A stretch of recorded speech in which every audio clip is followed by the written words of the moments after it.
only halfway through this season's tell-all and already it's a bit of a doozy. The cast is calling out Loren for his bad behavior, his lies are getting exposed, and I haven't seen any other scenes with Loren in the previews, which means this may be the final time we talk about him. So possibly, hopefully, for the last time, let's get into it.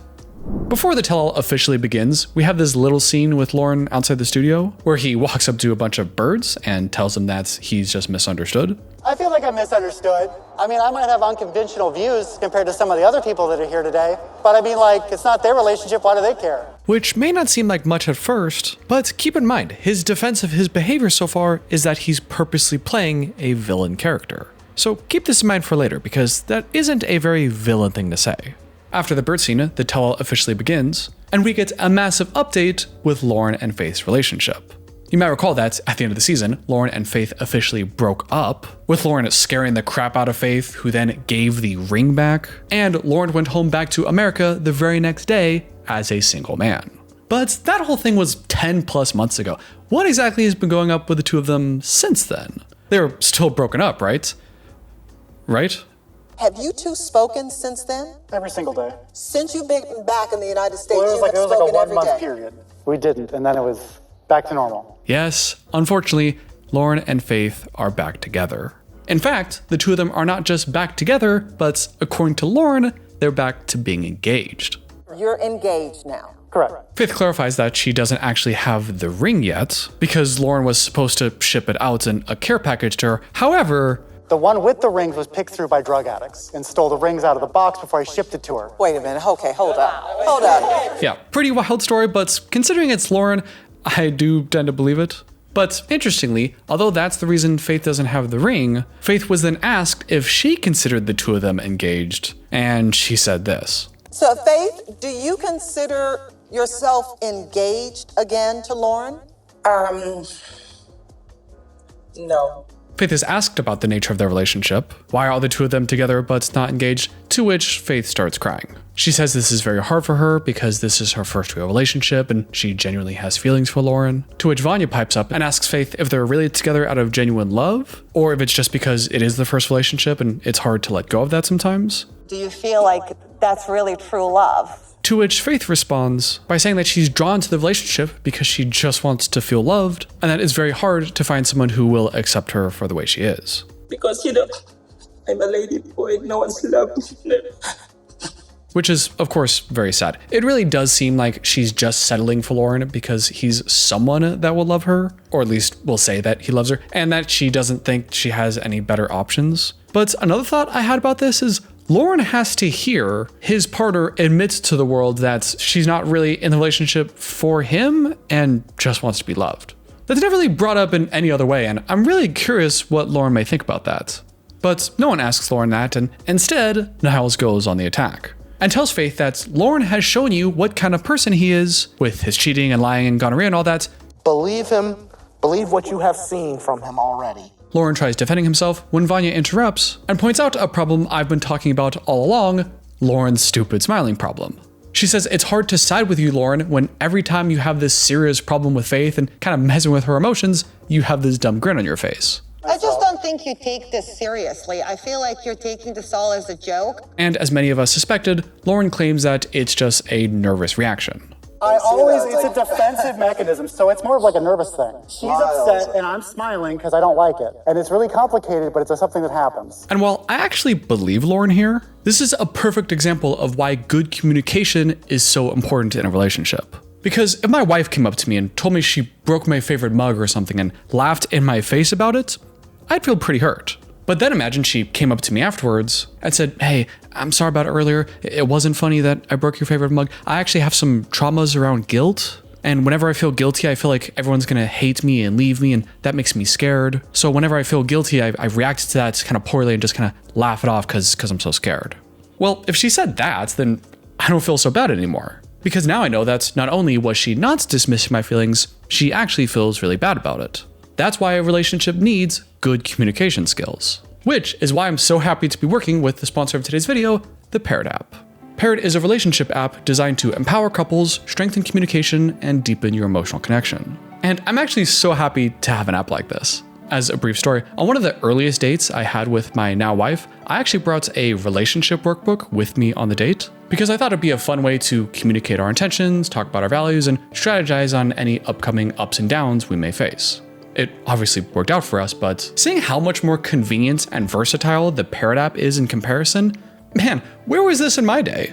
The Parrot app is the ultimate relationship companion. It asks you expert-backed questions, like what was your favorite date you went on together this last year, giving you a chance to not only remember a fond moment together, but to share that with your partner, and maybe even plan more dates like that. It has quizzes like expressing concerns without conflict, where you can reflect on your communication styles and see if there are any areas that you want to work on together. And they even have bundles of activities centered around specific relationship events, like before you move in together or preparing for marriage, which I think is a great way to take care of your relationship. From my experience, it can be very easy to take things for granted and forget to take the time to meaningfully connect with your partner. And I think that not only do the features in the Parrot app help with that, but also, like my old relationship workbook, I think two people sharing that intention and desire to meaningfully connect and better their relationship is a very sweet and precious thing. If you agree and you're interested, then click my link below to get a 7-day free trial and 25% off Parrot Premium so you can maintain and deepen your connection with your partner. Thank you to the Parrot app for sponsoring today's video. So, back to Loren. He claims that he smiles inappropriately because he's nervous. And while I think that's maybe totally possible, if you know you're someone that reacts that way, then I think you really have to do a lot of work communicating that to your partner. Vanja chimes in and actually kind of makes that point as well, and tells Loren that it was just one thing after another with him, always a new lie or a new way to hurt Faith's feelings. And the whole time, Loren was actually nodding in agreement. In fact, throughout much of this criticism, Loren seems to agree with the public's perception. They then move on to the last night the two of them worked together on the show, where Loren was making those uncomfortable stabbing motions, and Loren again defends himself by saying that it was just a nervous tick. And we were sitting there for a good half an hour, and I was just tapping away. I just got nervous. However, Niles doesn't buy the excuse, and accuses Loren of doing these threatening motions deliberately because he enjoys having some sort of power over Faith. I think you do just to make people mad, and that's a form of power. But Loren denies these claims too, and essentially says that he's a meek person and has no interest in having power. But why would I want to make people mad? I'm an assistant. That's what I want to know. If you're noticing a theme by now with his answers and his body language, is that it seems like Loren is taking the misunderstood approach. He wasn't dismissing Faith's feelings, he was just scared and smiling out of discomfort. He wasn't acting physically aggressive in the hotel room on purpose, he was just fidgeting. I'm not actually a bad person, it just kind of seemed that way. Which I actually have no problem with as an excuse, and I actually believe it. I'm sure he was misrepresented, and this is TV. Obviously, it doesn't excuse everything. I think we've seen enough of Loren to determine he's still problematic, to say the least. But this is where that bird scene we talked about in the beginning of the video comes back into play. Because that's the exact opposite of what he's been claiming all along. Which is, he went on the show to be dramatic and be a villain character to get everyone really angry at him to maximize his exposure. The two of them can't both be true. I don't know exactly what we do with that information, but I do share some more thoughts about it at the end of the video. After Loren defended himself from those accusations, the conversation then turns to whether or not Loren was lying about sleeping with other people before going to the Philippines. If you recall, Loren was very open to us, the audience, that he's been sleeping around with a ton of people before flying over to the Philippines, but while Loren told Faith that he was sleeping at other people's places, due to the language barrier and the lack of direct communication about it, Faith had believed that he was just sleeping at other people's places, and did not know that he was actually having sex with these people. I called out Loren many times in my coverage on him that he was being totally indirect, and it looked like this miscommunication was entirely his fault. But that may not actually have been true, because Loren claims here that he has text evidence where he told Faith explicitly he was sleeping with other people. I have a chat log, and it definitely says that I have physical sex with both my and my. What? Yeah, with his blank and his blank. I have no idea who he's referring to here. Maybe my roommates and my gonorrhea friend. I don't know. But Loren says he has proof that he was both direct and explicit with communicating this to Faith. Apparently at some point that got misconstrued, but she was aware that I was having sex. Now, if that's true, that would change a lot. Well, I guess not that much, but it would be interesting. The host then asks Faith if what Loren is saying is true, but Faith doesn't remember. I don't know if I can remember that one. Which is kind of weird because, as the host points out, that sounds like something that you would definitely remember your partner saying. But she doesn't remember, and she deleted all their messages after they broke up. The show then brings out Loren's friend Esther, whom we saw earlier in the season, who says a couple interesting things. She tells us that Loren's ultimate motivation is that he's looking for love, and that's why he has all these backup plans. He is trying to find love. All right, if it doesn't work with this one, he already kind of has a backup plan. So the reason he has all these backup options and has 5 different people he can marry at a moment's notice is because he's just really looking for love. Yeah, if that's true, someone's got to tell him that that's not the way you find it. If you're really looking for love, I don't think having a bunch of backup options and banging everyone you know all the time, I don't think that's really the strategy that's going to work out for you. The cast then asks Esther what she thinks about this whole cheating thing. Did Loren really tell Faith the truth, or was he really indirect about it? But the friend refused Loren's point. He kind of just like, okay, I'm sleeping at this person's house. I should have butt in and been like, I don't think she understands that. Faith agrees and says, yeah, well, in the Philippines, if you say you're sleeping with a friend, we assume it's an innocent sleepover and not actually having sex. But apparently, when Esther asked, hey, do you think you maybe need to clarify that and be more direct with Faith? Really make sure she understands? He said, she speaks English, she understands. I was like, I don't know. He's a grown-ass man. Yeah, it's not looking very good for Loren. If you have to defend yourself by saying she speaks English, she understands, that doesn't sound like you were actually being direct and explicit. Saying she speaks English, I'm sure she understands, implies that you need a certain level of proficiency in English to not miscommunicate, which is kind of exactly the point everyone else has been making this whole time. The friend humorously admits that it can be kind of difficult to be Loren's friend sometimes, because as she puts it, Loren does give me a headache, okay? There's like a pyramid scheme. He's gonna fall for it and lose all his money. And whose fault is that? I'm sorry that he's not street smart. I understand that not everyone who falls for pyramid schemes or MLMs are necessarily dumb. There's more going on there and pulling on your emotions and stuff like that. But at least the way I heard it from the friend, it does kind of sound like she's saying, okay guys, Loren's kind of dumb. What do you want me to do about it? Which I know we usually throw around as an insult, but I think she's got a legitimate point here. Because it's not like being dumb means you're inherently a bad person or anything, so it is kind of like, okay, so he's dumb, guys. What do you want to do about it? He's not very smart. It's like, so, is that okay? But it turns out that's not the only time pyramid schemes are brought up this episode.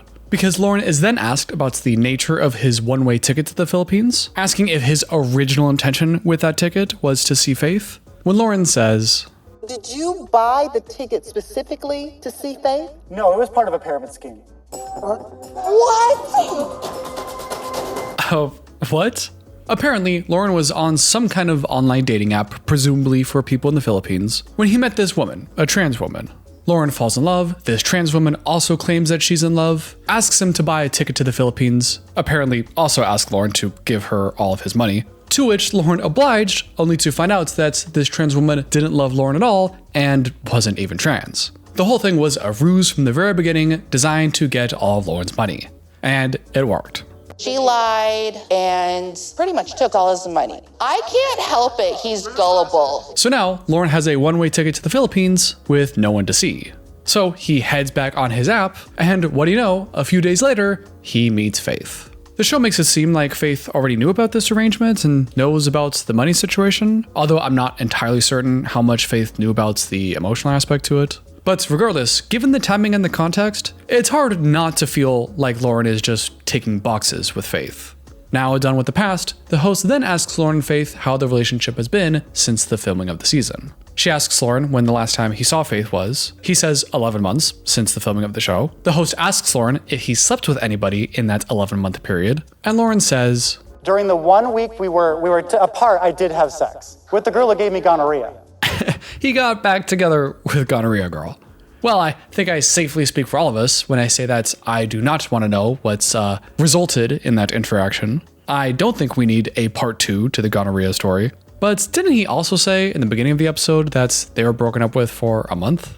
Since you've been back in the United States, Well, it was like a 1 month day. period. We didn't, and then it was back to normal. Faith is asked about this. Did she know about Loren sleeping with this girl in a week? But just like many times before, Faith's answer here is pretty unsatisfying, saying that she doesn't want to think about it because she's trying to only think of the positive things, and that she sees the good things in him, but also a bunch of bad things. But it's hard to give up your first love.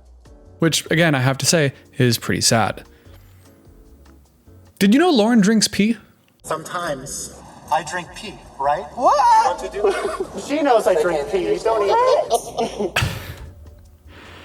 Oh man. It truly never ends with Loren, does it? Now, when I first heard that, I assumed he was drinking his own pee for some reason. I figured he was drinking his own piss after reading some stupid article about how it's gonna heal you or something. But of course, it's none of that. It's about sex.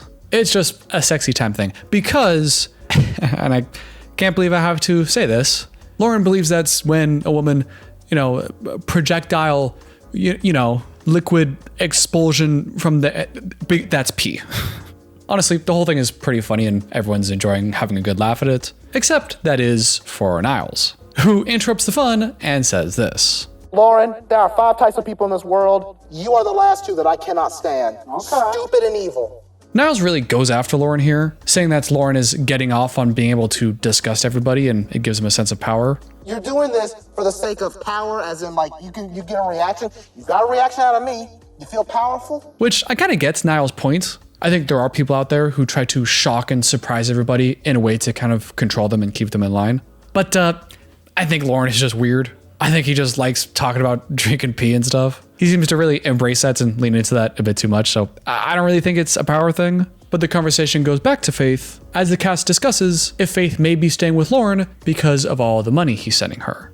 Yes, even though Loren went to the Philippines with a mere $44 to his name, Loren claims he's actually sent quite a bit of money to Faith.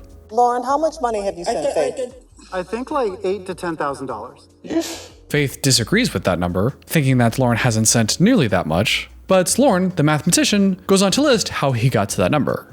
How much have I sent? Because it was like almost 2,000 the first time, and then I just sent you 2,000, and then there was like about 800, then there was another couple hundred. And if you're wondering how Loren can afford sending so much money to Faith, well, it's because I eat out of the garbage, so I continue to send money. I just quit eating for a long time. Oh, Loren. This kind of sounds like Loren is just being dramatic for TV, but if you watch my last video where I covered the podcast he was on, he said that's the only reason he has money is to give to women and to go on dates. Even if that means he has to survive off of crackers and snacks at his jobs. So this eating out of the trash business would actually be consistent from what we've heard of him. Although Faith claims that she hasn't deposited the money that Loren has sent, it seems like everyone is in agreement that he is sending stuff to her, whether that's money or cleaning supplies and these care packages that apparently occasionally get picked apart by drug addicts. It does seem like Loren is spending his money on supporting Faith, which would lend credence to the idea that this is a serious relationship for him.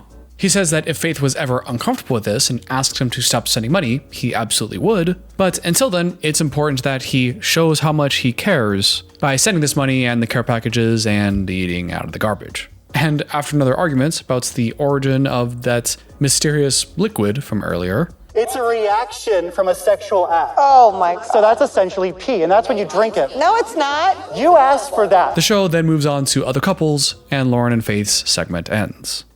That's the end of Loren and Faith on the tell-all so far, but from the previews they've been showing, it's unclear to me if we're actually going to get any more Faith and Loren content. Initially, I was going to have this whole outro where I was comparing the Loren we see on the tell-all and how that seems like a very different person compared to who we see in the show. I was going to talk about the ethics of being a YouTuber and getting stuck in the weeds of everything, how that might cloud my perception of someone, how that may then affect how I present this person to an audience. But as you can tell, it just got a little bit complicated and didn't really fit in with the theme of this video. So if you would like to see me in a more unedited context talk about some of these ideas, then check out the members only video I'll be posting this Sunday. A big thank you to all of you channel members for helping support this channel, with an extra special thank you to my producers, Nancy Jones and DL Chronister. And until next time, I'll see you later.